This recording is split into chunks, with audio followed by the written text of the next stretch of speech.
Hello everyone. तो हम आ चुके हैं एक नई वीडियो के साथ। इस वीडियो में हम पेमेंट ऑफ ग्रेजुएटी एक्ट 1972 का कवर करेंगे। सबसे पहली चीज़ है, जो इसमें सेक्शन है वो 15 है। तो अगर ये क्वेश्चन आता है कि इस एक्ट में, पेमेंट ऑफ ग्रेजुएटी एक्ट में 1972 में कितने सेक्शंस हैं, तो 15 सेक्शन है। अभी हम धीरे धीरे देखते हैं। Do subscribe Sharma academy and like the video. आगे बढ़ते हैं। जो ग्रेजुटी का मतलब होता है कि जो भी आप अच्छी सर्विस देते हैं किसी भी कंपनी को, तो as a token of appreciation आपको कुछ मिलता है। जब आपकी नौकरी ख़त्म होती है, टर्मिनेट होती है, आप रिटायरमेंट लेते हैं, उसी को ग्रेजुटी बोलते हैं। इस ग्रेजुटी को कैसे लगाया जाता है वो सब हम इस वीडियो में सीखेंगे। सबसे पहले act to provide for a scheme for the payment of gratuity to the employee engaged, जो होते हैं कहाँ पे, फैक्ट्रीज़ में, माइंस में, ऑयल फील्ड में, प्लांटेशन में, पोर्ट में, रेलवेज कंपनी में, शॉप्स में, या कोई भी ऐसी इस्टेब्लिशमेंट जो कि गवर्नमेंट स्टेबल करती है। देखेंगे अभी हम। सेक्शन 1 यही बताता है कि शॉर्ट टाइटल एक्सटेंड या एप्लीकेशन कहाँ कहाँ होगा इस चीज़ का। तो ये हर जगह है, ऑल ओवर इंडिया में ये फॉलो होता है, सबसे इम्पोर्टेंट बात। लेकिन यहाँ पे एक बात ध्यान रखने की है, जो प्लांटेशन और पोर्ट होते हैं JNK के जो हैं, वहाँ पे ये चीज़ अप्लाई नहीं होती है। तो कहाँ नहीं होती, तो आपको ये चीज़ ध्यान रखनी है। इस पर स्टार मार्क लगाएंगे और इसको बार बार रिवाइज करने की कोशिश करेंगे। कहाँ कहाँ अप्लाई हो रहा है यहाँ पे, ये every factory, mine, oil field, plantation, port, railway company में, वो सारे शॉप और इस्टेब्लिशमेंट जिसमें 10 या 10 से ज़्यादा एम्प्लॉय हैं। आगे, सच अदर इस्टेब्लिशमेंट या क्लास ऑफ इस्टेब्लिशमेंट इन विच 10 और मोर एम्प्लॉयज़ हैं, जो कि सेंट्रल गवर्नमेंट ने इस्टेबल की है। उसके आगे हम पढ़ेंगे कि नॉट 10 से ज़्यादा एम्प्लॉय जहाँ पे भी हो, तो ऐसी जो इस्टेब्लिशमेंट है जो सेंट्रल गवर्नमेंट ने ली है, वो भी वहाँ पे भी 10 से ज़्यादा है, वहाँ पे भी अप्लाई हो जाएगा। एक चीज़ ध्यान रखने वाली है कि जैसे 10 से ज़्यादा एम्प्लॉय आपके 12 महीने या 1 साल में कभी भी थे, जैसे मई और जून ऐसा महीना मेरा रहा साल का, जिसमें मैंने 20 लोगों को एम्प्लॉयमेंट दिया, लेकिन ऐसा अगस्त में ऐसा हुआ कि सिर्फ 2 ही लोग रह गए। ऐसा नहीं है कि वो गिर जाए 10 से, अगर 20 से 2 हो रहे हैं तो वहाँ पे वो ख़त्म हो जाएगा, क्योंकि 10 से कम हो गए ना एम्प्लॉय तो एम्प्लॉय जितने भी है, तो ऐसा नहीं है कि वो हट जाएगा। ये जो लॉ है वो अप्लाई रहेगा।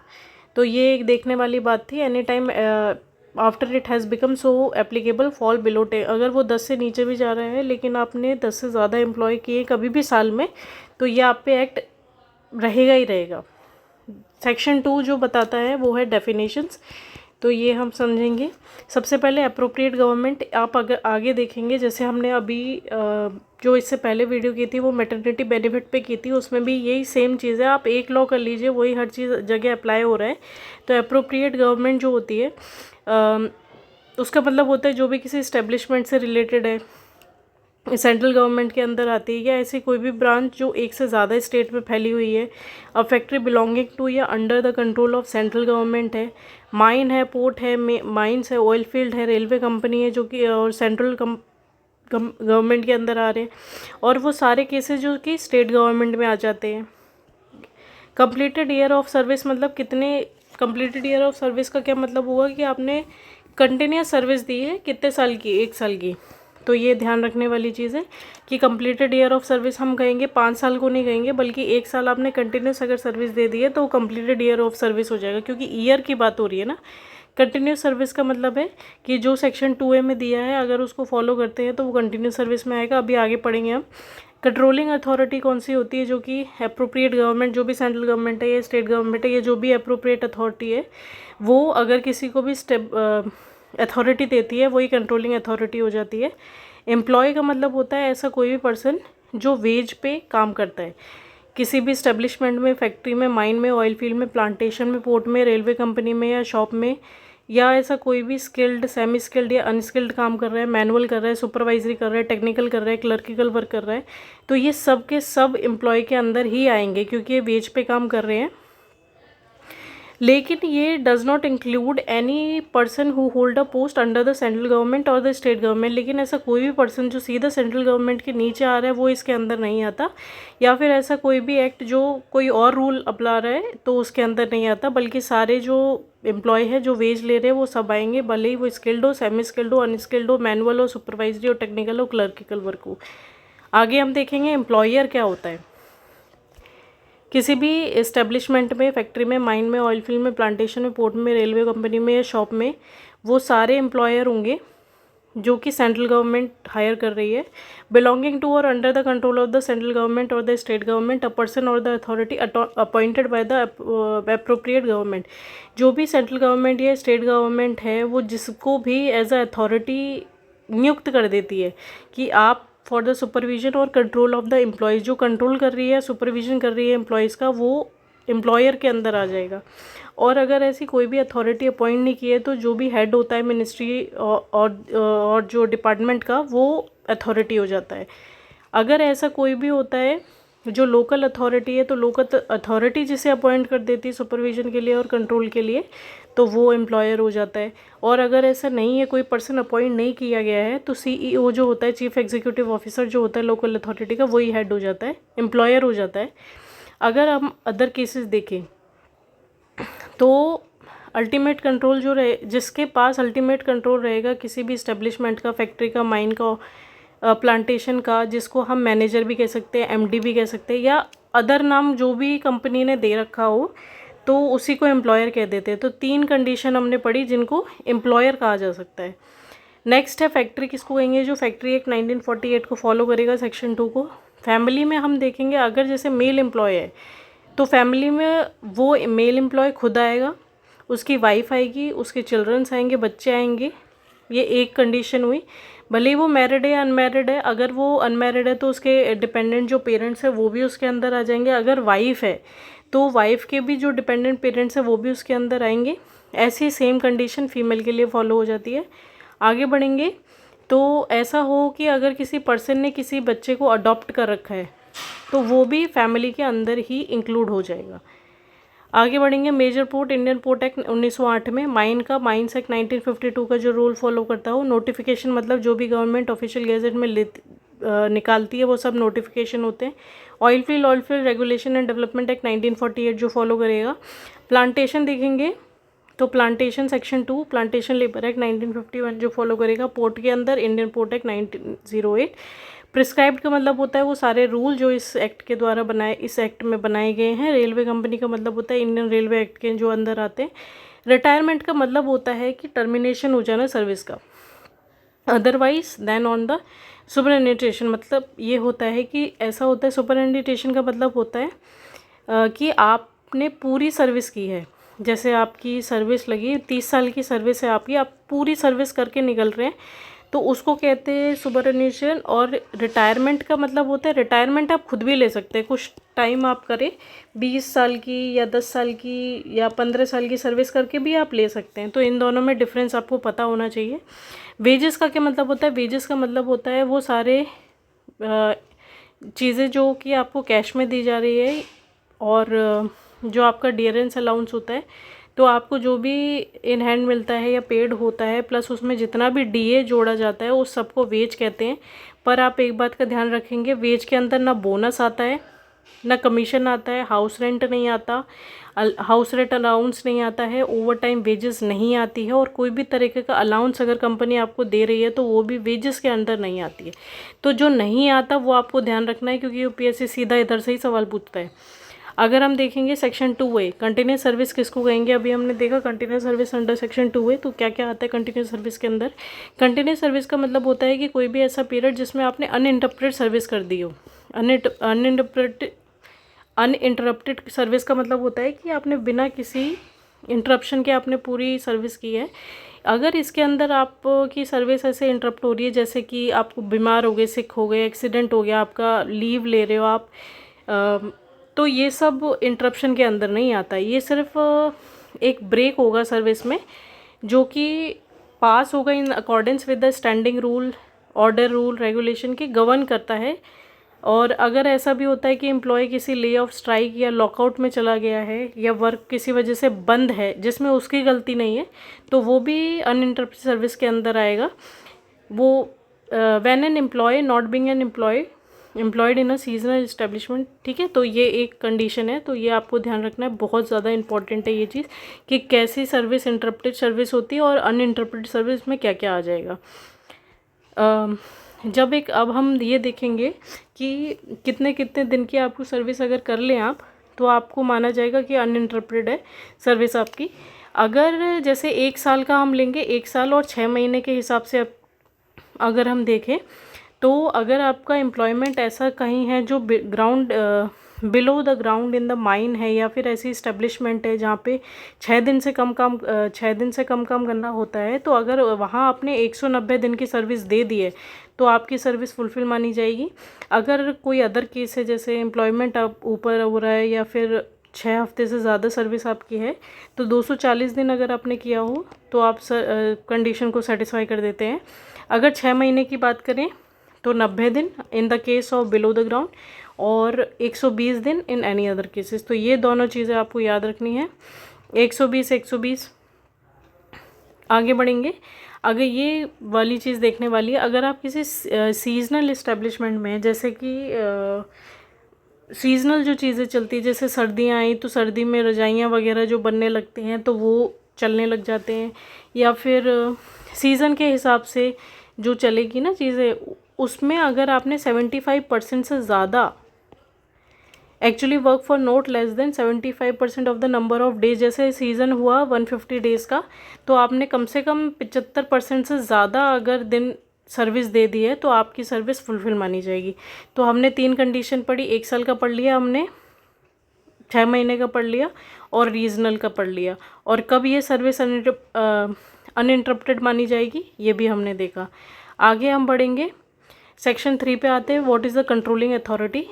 वो अप्रोप्रिएट जो गवर्नमेंट है, जो भी है, जैसे लोकल हो गई या कोई अदर इस्टेब्लिशमेंट हो गया या फिर सेंट्रल और स्टेट गवर्नमेंट हो गई, वो जिस भी ऑफिसर को नियुक्त कर देगी इस पद के लिए, वो सब कंट्रोलिंग अथॉरिटी में आएंगे। पेमेंट ऑफ ग्रेजुटी का मतलब होता है कि कंटिन्यूस आपने, अब पेमेंट ऑफ ग्रेजुटी है, अब आप ऐसा तो नहीं है कि आप 2 दिन काम करेंगे और अपना पैसा मांगने लगेंगे कि मैंने बहुत अच्छे से काम किया है। कम से कम आपको 5 साल के लिए काम करना पड़ता है, तब जाके ये चीज़ बनती है आपकी। तो ये आपको कब मिलती है, पेमेंट कब होता है, ग्रेजुटी का आपको जब आपने पूरी सर्विस हो गई हो आपकी, या फिर आप रिटायर हो रहे हैं या फिर रिज़ाइन कर रहे हैं लेकिन आफ्टर 5 ईयर कर रहे हैं, या फिर आपकी डेथ हो गई है या डिसेबलमेंट हो गया किसी एक्सीडेंट और डिजीज़ की वजह से, उस कंपनी के वजह से आपको दिक्कत हो रही है, डेथ हो गई है या डिसेबलमेंट हो गया है या अदर रीज़न है, तो आपको ग्रेजुटी मिल जाएगी। ठीक है, 5 साल की सर्विस और ये तीनों कंडीशंस हैं। प्रोवाइडेड क्या होना चाहिए, completion of the continuous of the 5 year service had not been necessary where the termination of the employee is due to death और डिसेबलमेंट। इसका क्या मतलब है कि अगर आपका डेथ या डिसेबलमेंट हो जाता है तो ज़रूरी नहीं है कि आपकी 5 साल की सर्विस हो, अगर आपकी 3 साल की भी सर्विस है तो भी आपको पैसा मिलेगा। Provided that in case of death of the employee gratuity payable to him shall be paid, अगर उसके नॉमिनी को मिलेगा, अगर उसका नॉमिनी नहीं है तो उसके जो भी बच्चे हैं उनको मिलेगा, लेकिन अगर बच्चों में भी वो माइनर है तो जो भी उसका अमाउंट होता है वो एक फाइनेंशियल इंस्टीट्यूशन में जमा कर दिया जाता है, और जब उसकी उम्र होती है तो उसको दे दिया जाता है। For every completed year of service there of in excess of, अब हम देखेंगे कि जैसे आपको 6 महीने हो गए हैं तो आपको किस हिसाब से ग्रेजुटी मिलेगी। At the rate of 15 days of wages, जो आपने जैसे एम्प्लॉयमेंट आपकी आज हुई है, जैसे 6 महीने हुए हैं, there of in excess of 6 month, 6 महीने से ज़्यादा हो गए, तो बीते हुए लास्ट 15 दिनों में आपको जो भी वेज मिला है उसी के हिसाब से आपको मिलेगी। अगर आपने पीस रेटेड एम्प्लॉय किया, पीस रेटेड एम्प्लॉय मतलब डेली आप काम करते हैं, डेली आपको वेज मिलता है, तो जिस हिसाब से मिलेगा पीस रेटेड एम्प्लॉय में, daily wage shall be computed on the average of the total wage, जो कि लास्ट 3 मंथ है। जैसे आपने आज काम किया तो लास्ट 3 मंथ में आप कितना पैसा ले रहे थे, वेज कितना है, उस हिसाब से आपकी ग्रेजुटी लग जाएगी। लेकिन एक बात ध्यान रखने की है, जो वेज होता है उसमें ओवर टाइम वर्क का पैसा नहीं लगता है, तो इसमें स्टार मार्क कर ले, और ये चीज़ बहुत ध्यान देने लायक है। इन केस ऑफ सीजनल इस्टेब्लिशमेंट है अगर, तो आपने जो लास्ट 7 दिन का जो हिसाब होता है, जिस हिसाब से आपको वेज मिलती है तो उस हिसाब से आपको पैसा मिलता है। तो 7 day ways for each season, जैसे आज सीज़न में कुछ है तो कल सीज़न में कौन सी है, 2 अलग अलग सीज़न है, तो लास्ट 7 डेज़ में आपको जो मिल रहा है, तो हमने ये बात समझी। अब हम पढ़ेंगे कि जो अमाउंट ऑफ ग्रेजुटी होता है वो किसी भी हालत में 3,50,000 से ज़्यादा नहीं हो सकता किसी भी हाल में। तो ये बात आपको ध्यान रखने की, सीधा ऑप्शन में दे दिया जाएगा कि ग्रेचुइटी जो होती है वो कितने से ज़्यादा नहीं हो सकती किसी भी एम्प्लॉय के लिए। अब आगे बढ़ते हैं, हम देखेंगे preceding his disablement shall has taken to be wages receive by him during the period. जैसे आपका डिसेबलमेंट हो जाता है लेकिन आपको फिर से एम्प्लॉयमेंट मिलता है, लेकिन वो रिड्यूस वेज पे मिलेगा ना, क्योंकि आपकी एफिशिएंसी कम हो गई है। तो आप जब बिल्कुल स्वस्थ थे उस टाइम आपको जो वेज मिल रही थी उस हिसाब से आपको ग्रेचुइटी मिलेगी। आगे हम पढ़ते हैं, section shall affect the right of the employee to receive better terms of gratuity. आगे the gratuity of an employee whose service. अब हमें देखना है क्या कोई ऐसी भी कंडीशन है जब एम्प्लॉयर जो होता है वो इस ग्रेचुइटी को रोक सकता है। तो कंडीशन है yes, there are certain condition जिसमें जो एम्प्लॉयर होता है वो उसकी ग्रेचुइटी को रोक देगा एम्प्लॉय की। पहली कंडीशन है जब वो terminated for any act wilful omission or negligence causing any damage or loss to or destruction or the property belonging to the employer. अगर ऐसा कोई आप लॉस कर देते हैं एम्प्लॉयर का तो उस केस में आपकी ग्रेचुइटी जाएगी। ये या तो पूरी जाएगी या फिर आधी भी जा सकती है, होली और पार्शली, दोनों ही कंडीशन इसमें लाइबल होती हैं। आगे देखेंगे कि अगर टर्मिनेटेड फॉर राइटस या डिसऑर्डरली कंडक्ट होता है, वायलेंस कर रहे हैं आप वहाँ जाके, तो भी आपकी जाएगी। If the service of such employees has been terminated for any act which constitute an offence involving moral turpitude providing that such offence is committed by him in the course of employment. तो इस तरीके से ये 3 condition है, आप इसको पढ़ लेंगे अच्छे से। आगे पढ़ते हैं section 4A, compulsory insurance. Compulsory insurance का क्या मतलब है अभी हम देखेंगे। With the effect from the date as may be provided by the appropriate government in the behalf. हर एम्प्लॉयर जो होता है other than the employer or an establishment belonging to और under the control of the central government, वो सारी हर एक employer, लेकिन वो नहीं जो कि सेंट्रल गवर्नमेंट या स्टेट गवर्नमेंट के अंदर हो, उसको छोड़ के जितने भी एम्प्लॉयर होते हैं उनको under the provision of subsection 2 obtain करना पड़ता है एक insurance in a manner prescribed for the liability of payment toward the gratuity under this act from the LIC। तो उसको LIC से जो इंश्योरेंस होता है वो प्रोवाइड कराना पड़ता है, लेना पड़ता है। The appropriate government may subject to such condition as may be prescribed exempt every employer who has already establish and approved gratuity fund. लेकिन जो अप्रोप्रिएट गवर्नमेंट होती है वो उन एम्प्लॉयर्स को रिलीफ दे देती है जिन्होंने ग्रेचुइटी फ़ंड बना रखा है या फिर जिनके पास 500 से ज़्यादा जो पर्सन होते हैं उनका ग्रेचुइटी फ़ंड अगर बना हुआ है उसके पास ऑलरेडी, तो उसको ये इंश्योरेंस लेने की ज़रूरत नहीं पड़ती है। आगे हम देखते हैं, every employer shall within such time as be prescribe great his establishment register with the controlling authority in the prescribe manner and no employer shall be registered under the provision of this section. इसका ये मतलब है कि हर employer को within the prescribe time, जो भी employer है उसको प्रिस्क्राइब टाइम में सारी जो कंडीशन होती है ग्रेचुइटी फ़ंड की या जो भी है उसको पूरा करना होता है। Every employer shall within the time as may prescribe get his establishment registered कराना पड़ता है कंट्रोलिंग अथॉरिटी से, और जो भी प्रोविजंस होते हैं ग्रेचुइटी फ़ंड के या इंश्योरेंस के उसको लेना पड़ता है। The appropriate government may by notification make rule to give effect to the provision of this section and such rule may provide for the composition of the board of trustee of the approved government gratuity fund। जो appropriate government होती है वो notification से rule निकालती है, सारे provision निकालती है कि उनको ताकि gratuity fund का एक board of trustee बनाया जा सके and for the recovery by the controlling authority of the amount of gratuity payable to the employee from the LIC। अगर LIC से आपको सारी जो भी चाहिए होती है, अगर कोई दिक्कत आती है तो उसके लिए एक कंट्रोलिंग अथॉरिटी रहती है, और बोर्ड ऑफ ट्रस्टी किसके लिए रहता है, ग्रेचुइटी फ़ंड के लिए। तो आपको ये 2 चीज़ें ध्यान रखनी है कि बोर्ड ऑफ ट्रस्टी किसके लिए है और हमारा कंट्रोलिंग अथॉरिटी जो है वो किस चीज़ के लिए है। When an employ fail to make any payment, अगर ऐसा होता है कि वो नहीं करता, लाइबल है लेकिन वो कर ही नहीं रहा, तो जो भी चीज़ें हैं इसकी वो कंट्रोलिंग अथॉरिटी के पास चली जाती हैं। हूएवर्स को कंट्रोलिंग करता है उसके साथ भी यही होता है। सेक्शन 5 जो है वो है पावर ऑफ एक्सटेम्प्ट, किनको छूट दी जा सकती है। The appropriate government may by notification and subject to such condition.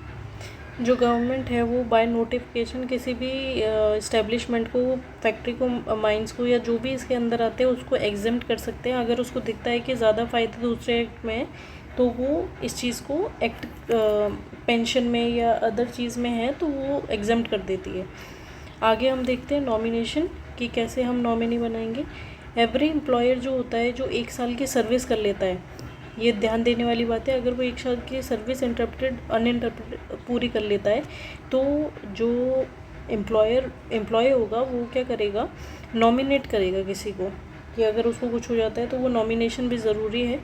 अगर वो 1 से ज़्यादा लोगों को नॉमिनेट कर देता है तो डिस्ट्रीब्यूट करेगा जो अमाउंट ऑफ ग्रेच्युटी किस हिसाब से उनको मिलेगी।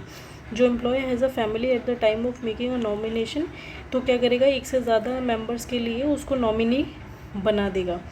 And any nomination made by such employ in favour of a person who is not a member of the family, और अगर ऐसे किसी पर्सन के लिए बना देता है जो पर्सन फैमिली का मेंबर नहीं है, कोई दूसरा ही है, तो वो चीज़ ख़त्म हो जाएगी, वॉइड होगी, वो मानी नहीं जाएगी। अगर कोई ऐसा एम्प्लॉय है जिसकी अभी फैमिली नहीं है लेकिन आगे चल के कोई फैमिली होती है, तो जब उसकी फैमिली नहीं थी तो उसने जिस भी पर्सन को नॉमिनेट किया था वो ख़त्म हो जाता है, और जब उसकी फैमिली होती तो वो उसमें से जिसको भी नॉमिनेट करेगा वो उसकी हकदार हो जाता है। ये सब करने के लिए उसको क्या करता है, एम्प्लॉयर को एक रिटन नोटिस देना पड़ता है इसके रिगार्डिंग। अब हम समझते हैं कि कैसे अमाउंट जो होता है ना वो डिसाइड होता है ग्रेच्युटी का। आगे हम पढ़ेंगे, a person who is eligible for the payment of gratuity under this act or any person authorise in writing to an act on behalf of shall send a written application to the employer. उसको क्या करना पड़ता है, एक written application भेजनी पड़ती है employer को, और विद इन सच टाइम में, जितना भी टाइम प्रिस्क्राइब होता है उसके अंदर जो एम्प्लॉयर होता है उसको ग्रेच्युटी प्रोवाइड करा देता है। जो एम्प्लॉय होता है वो जब लिख के भेज देता है, the employer shall arrange to pay the amount of gratuity within 30 days। 30 दिन के अंदर अंदर जो एम्प्लॉयर होता है उसको भेजना पड़ता है ग्रेच्युटी जितना भी बनता है। If not paid by the employer with in the period specified in subsection 3, अगर वो नहीं पे करता है तो उस पर क्या लगेगा, सिंपल इंटरेस्ट चार्ज हो जाएगा। किस पे, एम्प्लॉयर पे, जितना भी वो डिले करता जाएगा। provided that no such interest should be payable if the delay in the payment is due to fault of the employee। लेकिन अगर ऐसा कोई भी इंटरेस्ट चार्ज नहीं होगा अगर एम्प्लॉय का ही कोई फॉल्ट हो जाता है या employer has obtain permission in writing from the controlling authority कि वो डिले कर सकता है।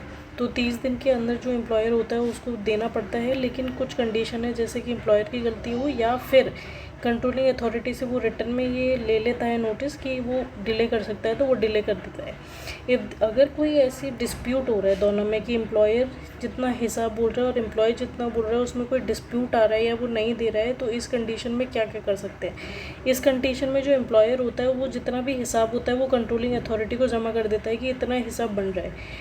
फिर क्या होता है, जो कंट्रोलिंग अथॉरिटी है वो डिसाइड करती है कि आखिर कितना कैसे कैसे होना चाहिए। The controlling authority shall after due inquiry, जब वो इंक्वायरी कर लेगा, and after giving parties to the dispute reasonable opportunity to be heard, जो कंट्रोलिंग अथॉरिटी है जब वो जो भी पार्टीज़ हैं उनको सुन लेता है अच्छे से, determine the matter and the dispute, और उसके बाद जो रिज़ल्ट होता है उसके हिसाब से उसका जो भी डिसीजन होता है वो फाइनल होता है। तो अगर ऐसा है कि एम्प्लॉयर ने जितना कहा है उतना रिड्यूस करके अगर अमाउंट होता है तो वो ऑलरेडी कंट्रोलिंग अथॉरिटी के पास था, अभी हमने पढ़ा, तो वो एम्प्लॉय के पास चला जाता है। या फिर जो एम्प्लॉयर होता है अगर उसको एक्स्ट्रा पे करना पड़ रहा है तो जो इतना कंट्रोलिंग अथॉरिटी के पास उसने जमा किया था वो तो जाता है एम्प्लॉय के पास, प्लस जितना भी एड ऑन हुआ है वो एम्प्लॉयर फिर बाद में उसको भेज देता है। तो इस तरीके से कहानी आगे बढ़ती है। द कंट्रोलिंग अथॉरिटी शैल पे द अमाउंट डिपॉजिटेड, जितना भी डिपॉजिट किया था एम्प्लॉयर ने, और जो भी एक्सेस अमाउंट होता है वो एम्प्लॉयर डिपॉजिट कर देता है। आगे पढ़ते हैं। Controlling authority satisfied that there is no dispute is the right of the applicant to, अगर कंट्रोलिंग अथॉरिटी को लगता है कि कोई डिस्प्यूट ही नहीं है और एम्प्लॉय को पैसा मिलना चाहिए तो वो पैसा मिलता है।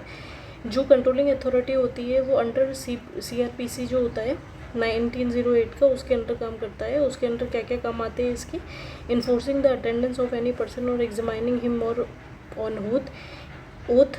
इसमें क्या होता है कि जो कंट्रोलिंग अथॉरिटी अंडर CRPC ये सारी पावर्स उसको मिल जाती है। Requiring the discovery and production of the document, receiving evidence, issuing commissions for the examination of the witness, बुलाना उनको विटनेस करना। कोई भी इंक्वायरी होती है जो भी जुडिशियली प्रोसीडिंग की होगी वो सारी आ जाती है। Any person aggrieved by the order, तो अगर ऐसा होता है कि कंट्रोलिंग अथॉरिटी ने कोई ऑर्डर दिया है लेकिन एम्प्लॉय जो है या एम्प्लॉयर जो है वो अनसेटिस्फाइड है, वो नहीं मान रहा उस चीज़ को, तो विद इन 60 डेज़, ये मार्क करने वाली चीज़ है, within 60 days from the date of receipt of the order एक अपील होती है अप्रोप्रिएट अथॉरिटी को। जो अप्रोप्रिएट अथॉरिटी होगी या फिर जो भी अपीलेट अथॉरिटी होगी, अगर वो सेटिस्फाई है एप्लीकेंट से, तो विद 60 डेज़ के अंदर उसको अपील करनी पड़ती है। लेकिन अगर ऐसा लगता है अप्रोप्रिएट अथॉरिटी को कि कोई वैलिड रीज़न है जिसकी वजह से वो 60 डेज़ में नहीं अपील कर पाया, तो वो क्या करता है 60 डेज़ के अतिरिक्त और 60 डेज़ आपको दे देता है ताकि प्रोसीडिंग्स को आगे बढ़ाया जाए। Extend the period by further period of 60 days, तो ये स्टार मार्क है। Provided that no appeal by an employer shall be admitted unless in a time preferring. अगर ऐसा कोई एम्प्लॉयर होता है, अगर वो प्रिस्क्राइब जितना भी उसके पास टाइम होता है उसके no appeal by an employer shall be admitted unless at a time of preferring the appeal. जो एम्प्लॉयर होता है उसको विद इन द टाइम जितना भी प्रिस्क्राइब होता है उसके अंदर उसको अपील करनी होती है। द अप्रोप्रिएट गवर्नमेंट, जो भी अपीलेट अथॉरिटी होगी, वो बहुत रीजनेबल टाइम देगी एम्प्लॉयर और एम्प्लॉय को सुनने का, hearing reasonable opportunity to being heard. आगे हम पढ़ेंगे सेक्शन 7 है जो कि इंस्पेक्टर से रिलेटेड है। गवर्नमेंट जो होती है नोटिफिकेशन अपॉइंट करती है as many inspector is needed, और जो भी इंस्पेक्टर है, जैसे एक से ज़्यादा इंस्पेक्टर नियुक्त कर दी गई हैं, तो उनकी जो एरिया होगा जिसको वो इंस्पेक्ट करेंगे वो भी गवर्नमेंट डिसाइड करती है, अप्रोप्रिएट गवर्नमेंट। पावर क्या होगी सेक्शन 7B में दी गई है। Require an employer to furnish such information as he may consider necessary, वो सारी इन्फॉर्मेशन जो वो समझता है नेसेसरी कि उसको मिलनी चाहिए वो सारी। Enter and inspect at all reasonable are, किसी भी रीजनेबल आर में वो इंस्पेक्ट कर सकता है, जा सकता है, देख सकता है वहाँ पे। और जो भी इसके अंडर आती है factory, mine, oil field, plantation, ये सारी जो भी हैं उनको इंस्पेक्ट कर सकता है with respect to any matter relevant to the any purpose. ऐसी कोई भी चीज़ जो वो समझता है कि उसको देखनी चाहिए उस समय देखता है। Make copy of, take extract from, किसी भी एक्सट्रैक्ट ले सकता है, रजिस्टर का, रिकॉर्ड का, नोटिस का या अदर डॉक्यूमेंट्स का जो भी रेलेवेंट है। और वो ये reason to believe that an offence under this act has been committed by an employer, search and seize with such assistant, तो वो सीज भी कर सकता है और सर्च भी कर सकता है। और ऐसी कोई भी पावर जो अलग से प्रिस्क्राइब उसके लिए की गई हो। Any person required to produce any register, record, notice or other document, कोई अदर पर्सन से, एम्प्लॉयर के अलावा किसी अदर पर्सन से वो कोई रिकॉर्ड निकलवाना चाहे तो वो भी वो निकलवा सकता है। इस सब के अंदर CRPC का जो एक्ट है 1973 का अप्लाई हो जाता है in the case of search and seize under this act. तो ये वाली चीज़ ध्यान रखनी है। तो जो कंट्रोलिंग अथॉरिटी है वो CRPC के अंडर करती है, और ये जो सीज और सर्च करेगा ये किसके अंडर करेगा, criminal code of criminal procedure 1973। Section 8 is the recovery of the gratuity. The amount of the gratuity paid under this act is not paid by the employer within the prescribed time. अगर जो amount of gratuity होता है जो employer होता है, अगर वो within the prescribe time नहीं देता है to the person entitle, the controlling authority on application made to the behalf by the aggrieved person issue a certificate to the amount of the collector. तो क्या होगा, जैसे employer नहीं पे कर रहा है तो जो कंट्रोलिंग अथॉरिटी होगी, जो भी कंट्रोलिंग अथॉरिटी होगी वो एक सर्टिफिकेट बनाएगी और उसको कलेक्टर को जो भी होगा उसको दे देगी। उसके बाद जो कलेक्टर होगा वो क्या करेगा, कंपाउंड इंटरेस्ट लगाएगा, कंपाउंड इंटरेस्ट लगा के ब्याज समेत उसको वापस देगा, और जितना भी पैसा बनता है ये कंपाउंड इंटरेस्ट से वो या तो लैंड एरिटाज से, लैंड रेवेन्यू से, इन सब से वो दोबारा ले लेगा। प्रोवाइडेड दैट कि कंट्रोलिंग अथॉरिटी ये जो भी इशू करती है सर्टिफिकेट, उससे पहले रीजनेबल अपॉर्चुनिटी दी जाती है ताकि वो सुने सबको। Provided that the amount of the interest जो भी इसमें पे होता है वो एक्सेस नहीं हो सकता अमाउंट ऑफ ग्रेजुटी से। जैसे आपकी ग्रेजुटी 10,000 की बनती है तो ऐसा नहीं है कि इंटरेस्ट लगा के आप 12,000 रुपये ऐसे दे रहे हैं, तो ये गलत है। ये 12,000 का इंटरेस्ट ही लगा के आप, इंटरेस्ट लग गया तो ग्रेजुटी से ज़्यादा इंटरेस्ट नहीं हो सकता, ये बात ध्यान देने की है। आगे हम पढ़ेंगे पेनल्टीज़ के बारे में। पेनल्टी क्या होता है? पेनल्टी का मतलब होता है कि अगर आपने कोई फॉल्स स्टेटमेंट दे दिया है, फॉल्स रिप्रेजेंटेशन दे दिया है, तो उस कंडीशन में आपको 6 महीने की तो जेल हो जाएगी और आपको फ़ाइन लगेगा 10,000 से 10 में एक्सटेंड 10,000 तक का, या फिर इन दोनों जैसे 6 मंथ और 10,000, ये दोनों चीज़ें भी हो सकती हैं। An employer who contravene or make default in copying with or any other provision of the act or rule or order made under this act shall be punishable with imprisonment. कॉन्ट्रावेन जो इससे अलग चलेगा या डिफ़ॉल्ट देगा अगर किसी भी rule को फॉलो करने में, तो उसको क्या है 3 महीने की तो जेल हो जाएगी, जो कि 1 साल तक बढ़ सकती है, और आपको 10,000 से लेकर 20,000 तक का फाइन भरना पड़ेगा, या फिर ये दोनों। Provided that the offence related to non-payment of any gratuity payable under this act, the employer shall be punishable with, अगर आपने नहीं दे रहे हो, आप कितनी भी अथॉरिटी बोल रही है आप पैसा नहीं दे रहे हो, तो आपको 6 महीने की तो जेल हो जाएगी, जो कि 2 साल तक चल सकती है, प्लस फाइन। सेक्शन 10 है एग्जाम्पशन देना किसी एम्प्लॉयर को, कि आप किस किस कंडीशन में, एम्प्लॉयर भी तो एग्जाम्प्ट हो सकता है ना, हर बार एम्प्लॉयर की थोड़ी गलती होगी, एम्प्लॉय की भी तो गलती हो सकती है। तो इस कंडीशन में जिसमें एम्प्लॉयर बिल्कुल सही होता है, उस कंडीशन में उसको एग्जाम्प्ट दिया जाता है, छूट दी जाती है। तो हम देखते हैं कौन सी ऐसी कंडीशन है। Employer is charge with an offence punishable under this act, he shall be entitle upon the,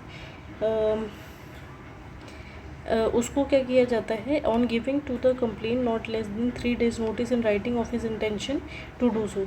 इसका मतलब है कि जो एम्प्लॉयर होता है उसको 3 दिन का समय दिया जाता है और एक नोटिस दिया जाता है। 3 दिन के अंदर उसको ये बताना पड़ता है कि उसने ये जो भी कर रहा है, वो कि पैसा नहीं दे रहा है, जो भी कर रहा है उसका क्या रीज़न है, क्या रीज़न है कि वो नहीं दे पा रहा है, return in intention to do so, और जो भी उसका इंटेंशन है, जो भी उसके चार्जेस, जो एक्चुअल ऑफेंडर है, जैसे ये एक्चुअल ऑफेंडर है तो उसको कोर्ट के सामने खड़ा करके जो हियरिंग होगी और उसके बाद जो भी फैसला आता है तो उसमें उसको एग्जाम्प्ट दे दिया जाएगा, जब वो अपना इंटेंशन बता रहा है कि हाँ इंटेंशन ये था मेरा, और जो एक्चुअल ऑफेंडर है उसको कोर्ट के सामने ला के वो खड़ा कर रहा है।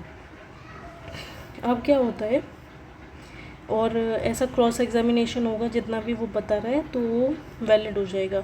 अगर ऐसा होता है कि जो पर्सन है चार्ज है, जो एक्चुअल ऑफेंडर है, लेकिन जो एम्प्लॉयर है उसको can not be bought before the court at the time appointed by the hearing of the charge. ऐसा होता है कि कोर्ट जो है वो ये बोल रहा है कि लेके आओ, जो एक्चुअल ऑफेंडर है उसको लेके आओ, जो एम्प्लॉयर है वो उसको प्रेजेंट नहीं कर पा रहा कोर्ट के सामने, और ऐसा करते करते करते करते 3 महीने निकल जाते हैं, नॉट एग्जिट। अगर 3 महीने से ज़्यादा निकल गए तो इस कंडीशन में एम्प्लॉयर को ही चार्ज दे दिया जाता है कि गिल्टी है। तो इसलिए जो भी जिसको भी वो एक्चुअल ऑफेंडर कर रहा है उसको कोर्ट के सामने लाना बहुत ज़रूरी है, और विद इन 3 months जब भी हियरिंग हो रही है उसके सामने प्रोड्यूस करना बहुत ज़रूरी है।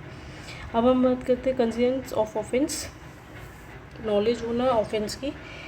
No court shall take cognizance of any offence punishable under this act. कोई भी कोर्ट जो है वो इसका अंडर नहीं आता एक्ट के।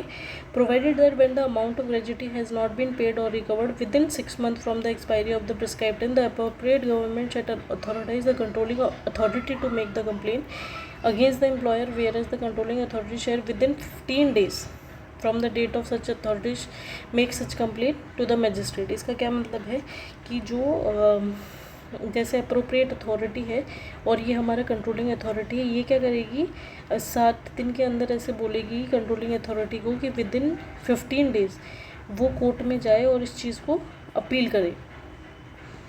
तो 60 days अप्रोप्रिएट गवर्नमेंट सीए को बोलती है, और सीए क्या करता है 15 दिन के अंदर कोर्ट में अपील करता है, और ये जो मजिस्ट्रेट को दे देता है सूचना। जैसे हमने अभी पढ़ा कलेक्टर वगैरह जो होते हैं ये मजिस्ट्रेट ही होते हैं। No court inferior to the metropolitan magistrate, कोई भी कोर्ट ऐसा जो मेट्रोपॉलिटन मैजिस्ट्रेट से छोटा हो वो इस केस की सुनवाई नहीं कर सकता। तो ये आपकी स्टॉमक करके रख लें। आगे हम पढ़ेंगे सेक्शन 12 जो है protection of action taken in good faith, उसको चार्ज नहीं किया जाएगा, प्रोटेक्शन होगी ग्रेचुइटी की, और वो घटाया नहीं जा सकता in the degree of any civil revenue or criminal court में। Act of override other act act section 15 है पावर टू मेक रूल। कौन ये रूल बनाता है? जो अप्रोप्रिएट गवर्नमेंट है वो बाय नोटिफिकेशन ये सारे रूल्स बनाती है। इसमें क्या करती है, जो सेंट्रल गवर्नमेंट होती है वो रूल बनाती है, फिर क्या करती है विद इन 30 डेज़ वो जो लोकसभा और राज्यसभा में पेश किया जाता है, और जो 3 महीने के अंदर या एक सेशन के अंदर, अगर सेशन एक नहीं है तो 2 सेशन के अंदर आधा आधा ले लें, एक सेशन फिर 15-15 दिन का, तो 30 दिन के अंदर क्या होता है, जो भी अमेंड होने होते हैं रूल या जो भी अमेंडमेंट किए होते हैं वो इसमें पेश किए जाते हैं, और आफ्टर 30 डेज़ उस चीज़ को ओके कर दिया जाता है। इस हिसाब से जो रूल्स होते हैं वो सेंट्रल गवर्नमेंट या अप्रोप्रिएट गवर्नमेंट बना देती है। Appropriate government is the central government, तो हमें ध्यान रखना है कि रूलों में जो बदलाव होता है वो सेंट्रल गवर्नमेंट करती है। बाकी आपको ये वीडियो पसंद आई है तो please subscribe the channel and like the video. This is Sharma's Academy and thank you very much.